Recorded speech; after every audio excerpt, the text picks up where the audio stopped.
Hello, and welcome to the season finale of Season 1 of Bopper Flop. Bopper Flop is very fun, and I really enjoy making it, and I want to keep making it, but I don't necessarily like the questions anymore. I think some of them are a little too close-ended, and I'll get into why, but basically, I wanted to switch up the questions, and I'm going to take this as an opportunity to just stop right here, call this Season 1, and then pick up next time with Season 2, Episode 1. So allow me to kill two birds with one stone and explain to you what the questions are, how they work, and why they need to be revamped. First question, is it good? Pretty self-explanatory. Do I like the theme song? Does Chris like the theme song? Question 2, is it repetitive? Is it repetitive is one of the main reasons I want to change up these questions because it's so very vague. Some theme songs get slighted because of how repetitive they are, and some get revered. Number 3, does it explain the premise of the show we are about to watch? This question is probably the most important besides is it good? This one will probably stick around. Number 4, is it cultured? Basically, Is It Cultured was supposed to be a sort of catch-all for anything that has to do with theming, or maybe a show takes place in a specific time period or geographical location. And the Is It Cultured question was meant to see if the theme song reflects that. And question number 5 is it fun? Is it creative? Question 5 is 2 questions. They're both pretty self-explanatory, but maybe they'll be their own question. Maybe we'll turn it into just one. Who knows? So without further ado, please enjoy, and keep in mind, at the end of this episode, I'm going to tease the next episode of Bopper Flop, so stick around for that, but also keep in mind, the Season 2 premiere of Bopper Flop is in fact going to be that episode that I tease. And with that, take it away, Didn't Prepare a Name. Well, welcome back to Bopper Flop. Thank you for that intro, Anthony. I am Didn't Prepare a Name, and I'm Lightning. And I'm Thunder. And welcome to Bop or Flop, and we've got quite an episode. It's the first episode back in a long time, and we are excited. Yes. I mean, you don't know what we're about to listen to, any of them, but we do have quite the episode ahead of us. Some big ups and some large downs. Oh, I'm excited. Well, let's start today with Biker Mice from Mars. Biker Mice from Mars. Biker Mice from Mars. Biker Mice from Mars.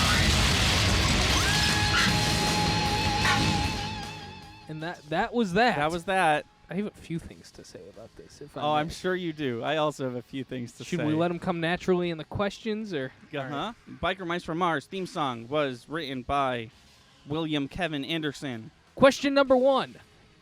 Is it good? Oh, no. This is one of my all-time least favorite. This, actually, fun story. This theme song is the theme song that made me want to do this show. Really? Yeah, because I was listening to it one day because I'd never heard it before, and you were actually in the room with me. I remember seeing it before. Yeah, and I was like, this is awful. I think you asked me out of like 1 to 10, what is this? And I was like, it's like a 3. And then you were like, what's a 1 look like? And I said, Brandy and Mr. Whiskers, because in my memory, that one was really bad. But then I looked it up. I was like, this is really good, and I have a lot to say about it. And that's why we started the show.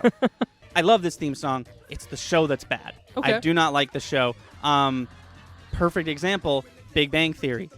Big Bang Theory theme song is awesome. I love it. The earth began to cool, the autotrophs began to drool, Neanderthals developed tools, we built a wall. We built the pyramids. Couldn't pay me to watch that piece of show. You know what it was? It was part of the Teenage Mutant Ninja Turtles hype. There was just that long array of mutant animal shows. Yeah, a group of animals that who think they're walk radical. and talk and are also super cool and like sort of fight crime, but they have their one thing like ninja or motorcycle or street gang. Yeah, and there's one funny thing about all of them that separates Ninja Turtles from the rest of them. They all didn't do well. Yeah. You know, Jawsome. Anyways. Was that a Street Sharks reference? Yeah. You chaotic psychopath. Number 2, is it repetitive? Okay, so like repetitive, what does it even mean with this song? No, I know. It's I mean, this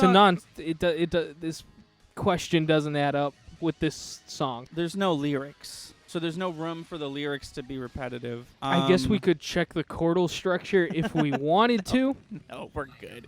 Let's just slap it with the old not repetitive and move on. Does it explain the premise of the show we are about to watch. No, but I will take this as an opportunity to talk about too many sound effects. We don't usually talk about this in theme songs because it's not usually this many. But, like, this theme song, when it boils down to just the audio you're hearing, is, like, 50% a guitar and... I was going to say music, but it's really just a guitar. 50% a guitar and 50% sound effects of, like, everything that's happening on screen. The sound effects correlate to the images that are on screen, but there's a lot of them. They're very intrusive. Oh, absolutely.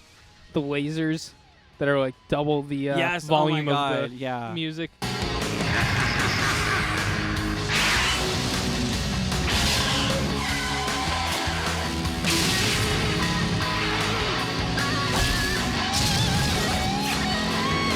Number 4, is it cultured? Oh, that was me remembering all the questions, because it's been so long. I'd say yeah, because it accomplished what it set out to do, and that is rip off Ninja Turtles, but try to sound a little cooler, because the Ninja Turtles has a really good theme song, but it could be argued that it's very campy, and this one was just like, no, F the lyrics. It's just guitar, man. There's a theme going on in the mid '90s. Yeah, totally. No, it fits that.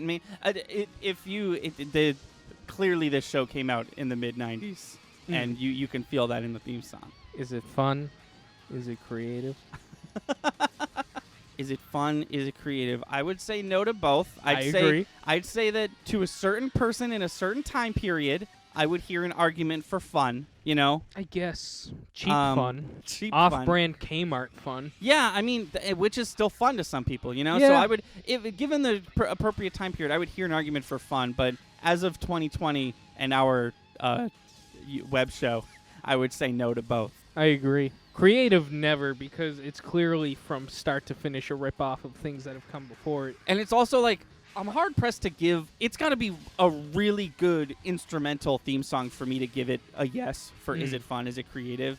Because it's just like, my default answer is like, no, because there was no lyrics. The lyrics of the theme song are so important because it's the opportunity to tell me, a kid who could easily change the channel, what this show is about. It leaves it up to visuals, you know? And I, a kid who probably has at least a little bit of ADHD, probably aren't really paying attention to the visuals. Right. Is it a bop or is it a flop? It's a flop. Yeah. Straight up.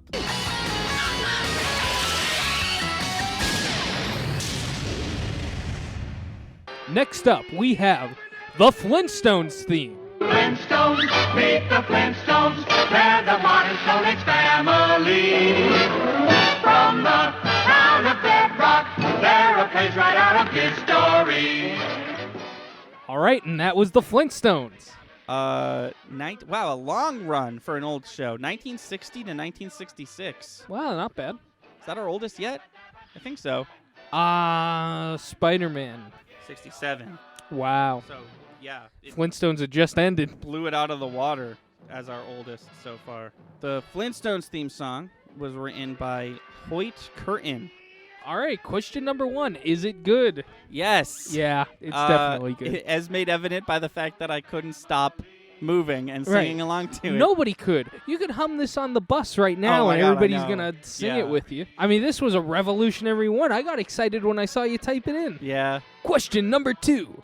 Is it repetitive? Yeah, we're back into that whole, like, yes, it is, but, like, it's not a negative on the show. You know what I mean? Yeah, no, I agree. I mean, I think its repetitiveness is what has made it stick through. Yeah. Because if you think about it, it has elements of things that we've slighted other shows for, like in terms of like chord structure and words used. It's rather repetitive, but it's still really enjoyable. That's why repetitive is. That's why I think we should revamp these questions, because repetitive is so anomalous. Oh, I agree. Because like it's very vague. It is vague, but it's just the nature of theme songs. Because some theme songs are like incredibly repetitive, but they've lasted the test of time. Yeah. Question number 3. Does it explain the premise of the show that we are about to watch? Not only does it explain the premise, but it explains like the mood that you should be in while watching it. It tells you about Fred Flintstone and his eccentric family, and then it tells you like, hey, you're gonna have a blast watching this show. Yeah. Which, like, bold. especially for a show from the 1960s. But not many shows are just like, yeah, here's the show, here's the main character, here's his superpowers. Also, this show kicks ass. And you should know that. We're going to waste precious lyrics of the theme song to let you know. that this- Flintstones. Meet the Flintstones. They kick They're ass. they kick ass. Is it cultured? It's a yes and no because it's not, reminiscent of caveman. It's reminiscent of the It's 60s. reminiscent of the 60s. Yeah, the time period at which the show came out, not was set. See, cultured is also another gray area because, like, it's a yes and a no this time. There's no way around that because it's not a caveman-esque song, but it is a 1960s song. Is it fun? Is it creative? So let's go over fun first because it's super fun. Maybe arguably the funnest we've Oh, listened yeah. to on this whole entire. Maybe one program. of the funnest. Arguably. Is it creative? Listening to it, I like the vocal harmonies and stuff like that. Like, if you want to talk musically creative, I enjoy it. I think that just by prospect of the fact that, like, there weren't that many animated shows at all at the time gives it the creative check mark. Yeah, that too. I mean, Hey. this was a grandfather of theme songs. Yeah, it's hard to look at one of the firsts and be like, nah, Yeah. in any regard, which is not what I was doing. No, I know. I would say it's creative. I agree. Okay. Is it a bop or a bop? It's you tricked me. It's a bop. Yeah. When you're with the Flintstones, have a yabba dabba do time, a dabba do time, we'll have a gay old time. Next up, we have fish hooks. 1, 2, 3, 4. Who's that knocking at my door? 5, 6, 7, 8. Hurry up and don't be late. All right, that was fish hooks. All right, question number 1. Is it good? No, I don't like it. No, it's very I don't bad. like it. And here's the thing. I didn't watch this show when it came out, but I remember it being on. And I remember tuning in just to listen to the theme song because even back then I was into this.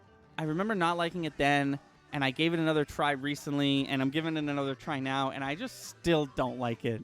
No, I mean it's bad. It's a bad theme song. This television show was created by Noah Z. Jones. Not quite sure who that is, but the developer and the creative director was Alex Hirsch, the guy who does Gravity Falls. And one of the characters is played by Justin Roiland, the guy who makes Rick and Morty. Oh, interesting. Yeah. The Fish Hooks theme song, Ring the Bell, was performed by Jeremy Fisher. Not until the very end. I was going to say that this theme song does a good job of, like, not being repetitive because after the chanting part you have the like actually singing part and then it goes back to the chanting, but it got annoying right at the end. Right at the end I was like, all right, this is too much. Does it explain the premise of the show we are about to watch? Does it? I don't think it does. No, it explains nothing. It didn't sound like it I can did. count to 4. Well, I count to 12. Oh, do they? Yeah. I really wasn't paying attention. I couldn't with this That's one. good. That's good to hear. Well, no, I understand that. This one's I don't fancy this one. Is it cultured? No. No. There's no bit of culture in this song. No. The show, as near as I can tell, I'm assuming it's about fish. They don't look like fish, but They say school's out, but something tells me they spend a lot of time in school. I don't know. Maybe they meant for the day, like the show takes. I don't know. I don't care. Yeah, me either. Is it fun or creative?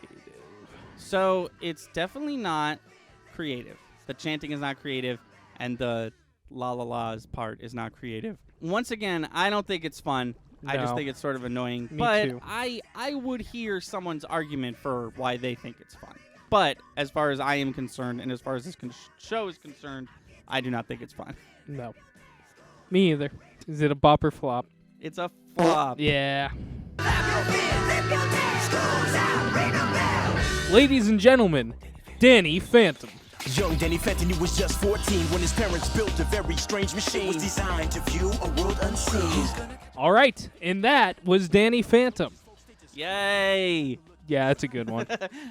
I know we haven't asked the questions yet, but that is a good one. Yeah! Is it good? I'm so excited. Yes. Yes, it is. I love the Danny Phantom theme song. I'm not gonna say it's one of my like all-time favorites, but it's so good, and Yeah. I will take this opportunity to say this about it. Under the guise of the questions that I have devised for this program, I consider Danny Phantom, and I don't say this about a lot of theme songs, I consider Danny Phantom the perfect theme song. You want to know something?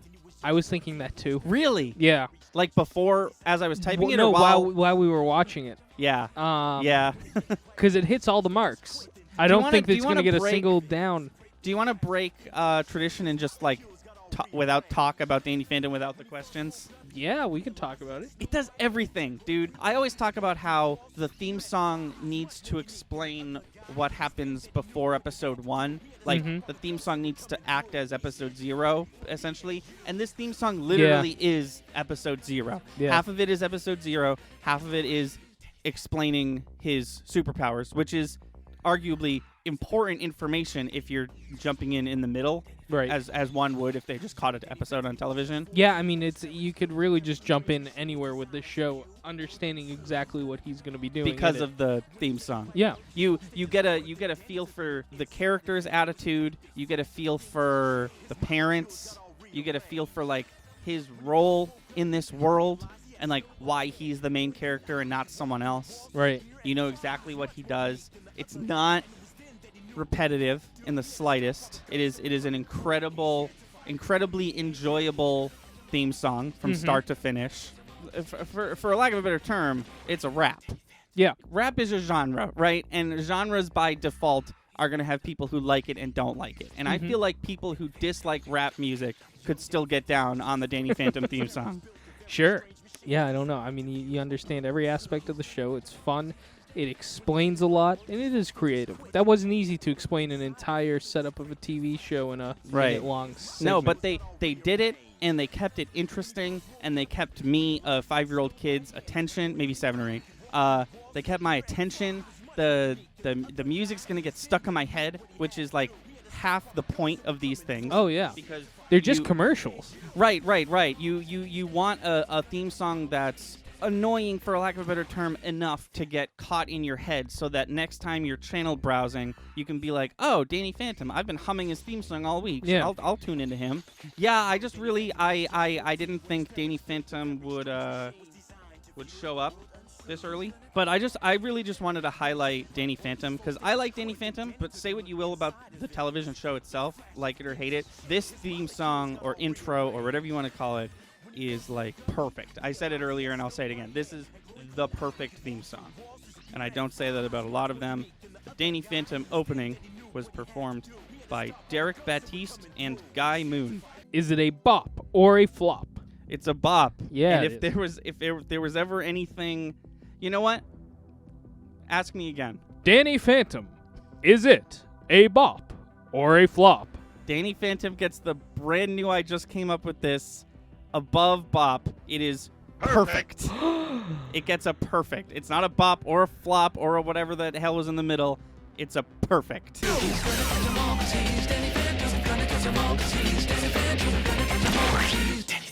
Up next, we have Total Drama Island. Dear mom and dad, I'm doing fine. You guys are on my mind. The Total Drama Island theme song was written and performed by Graham Cornies and Donna Toes. Those are. I'm sorry if I'm sure I mispronounced your names. I apologize. Question number 1. Is it good? Yes, I love the Total Drama Island theme song, and if there was ever any, someone thinking that maybe all the theme songs that Anthony likes are shows that he watched, I'd never seen this show. I think I watched maybe one episode when I was babysitting my brother as a kid because he used to watch it. I did not personally watch this show. I found this theme song later, and I absolutely love it, and we will get into why. I thought it was good, too. I have one quarrel with it. All right, you want to lay it on me right now? We listened to that song, right? No visuals? Sure. What's the name of the show? That's a good point. That is a good point. Because to me, it's I Want to Be Famous. Right, yeah, no, that's definitely the name of the song. Yeah, no, that's a really good point. They did not say the show title. You got to do that. You can't, if you want to be on Bop or Flop, you can't rely on the visuals to tell me the name of the show. I know 9 years ago, when they made this theme song, and also they were thinking, what are we going to do when we're on Bop or Flop? Well, and also, Cartoon Network has always been, for a little older kids than, say, maybe Nickelodeon or something like that. But, you can't guarantee that your audience can read. Right. I bet you anything that there's more than a couple kids who were like, go find me episodes of I Want to Be Famous, and she tries her hardest and she just can't because that's not what the show is called. That is a good point. Is it repetitive? It is, but the good old classic, it is, but it's not annoying or cumbersome. Okay. Does explain the premise of the show we were about to watch. So it does not, but No. it does something else. Yeah, it's pretty cool. So if you don't know, Total Drama Island is essentially an animated reality show. This is like Survivor, except it's animated. So it's not a real reality show because it's obviously animated and it's all predetermined. The theme song that talks about wanting to be famous above anything else. They say other things, but the whole crux of the theme song is I Want to Be Famous, is, of course, a meta commentary on the fact that it could be seen that everyone who participates in a reality show just wants to get their 15 minutes of fame Right.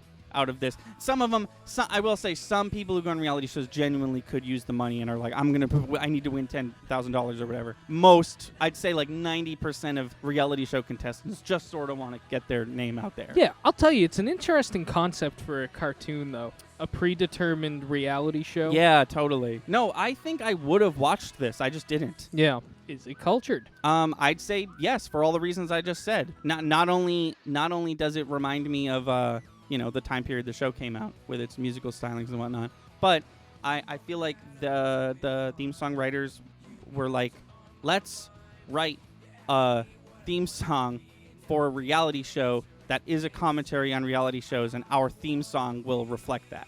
All right. I was gonna question you on that one, but I'll take it. Is it fun? Is it creative? Fun? Yes, it's very fun. I like it a lot. Even if you're not watching the visuals, it's a very, it gets you energized. It gets you ready to consume a television show. Is it creative? I'm going to say no. I'm going to fight you here. Oh, really? Yeah. Well, I was going to say, let me make my point Sure. first. I was going to say I could see this, and maybe this has something to do with the fact that they do not say the words total or drama or island in the theme song.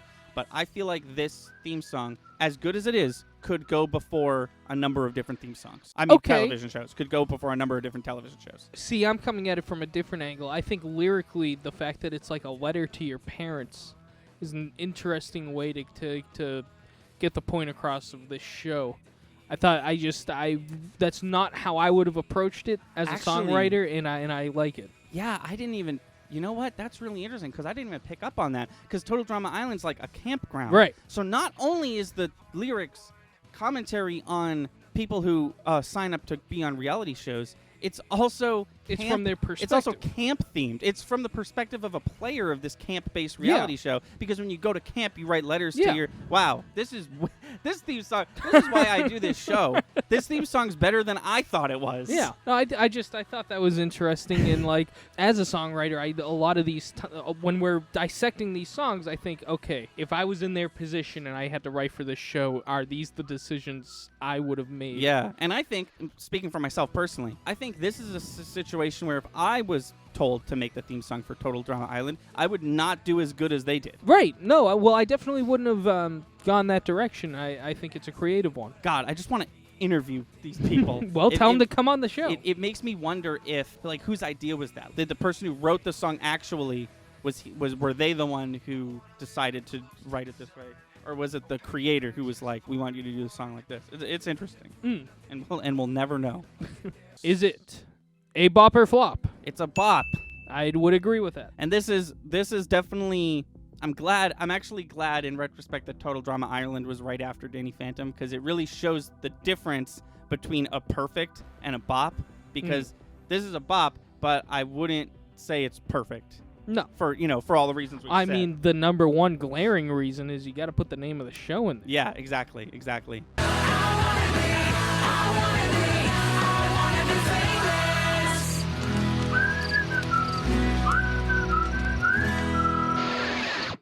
All right, well, thank you for tuning in to the latest episode of Bop or Flop.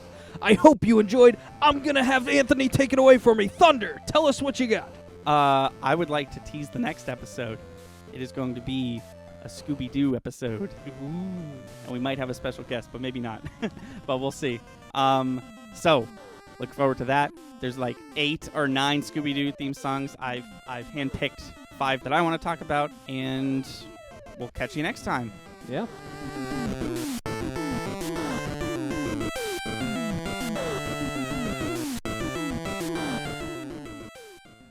Wow. Also, this probably won't even make it in. Google categorizes Flintstones as a sitcom.